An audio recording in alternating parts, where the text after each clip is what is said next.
Hey everyone, today I'm going to show you how to fix the issue where your controller is pressing keyboard keys on PC Steam. This is a common problem that can really disrupt your gaming experience, but fortunately it's pretty straightforward to resolve. So let's get started with this quick tutorial. First, open your Steam app and log in with your credentials. Once you're logged in and on your main Steam dashboard, direct your attention to the upper left corner of the window. You'll see several navigation options there and you'll want to click on Library.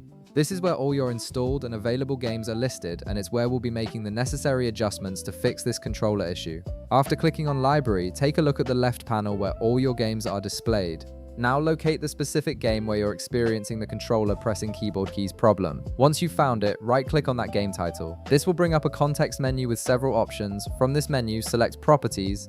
This opens up the game settings window where you can configure various options specific to that particular game. And the properties window that appears, look at the left panel again. You'll notice different configuration tabs listed there. Click on Controller. This section is specifically designed to manage how Steam handles controller input for this game, and it's exactly where we need to be to resolve this keyboard key pressing issue. Now, in the right panel of the controller settings, you'll see a drop-down menu.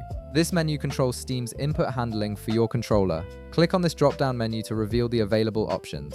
From the list that appears, select Disable Steam Input. This is the crucial step that tells Steam to stop processing your controller input through its own system, which is what's been causing the controller to register as keyboard presses. By disabling Steam Input, you're allowing the game to handle the controller directly without Steam's interference. After you've selected Disable Steam Input, close the Properties window. The final step is to restart the game. Make sure to completely exit the game if it's currently running, then launch it again fresh. This restart ensures that the new controller settings take effect properly. And that's it. You've successfully fixed the controller pressing keyboard keys issue on your Steam game. If this video helped you out, be sure to leave a like, subscribe, and I'll see you in the next one.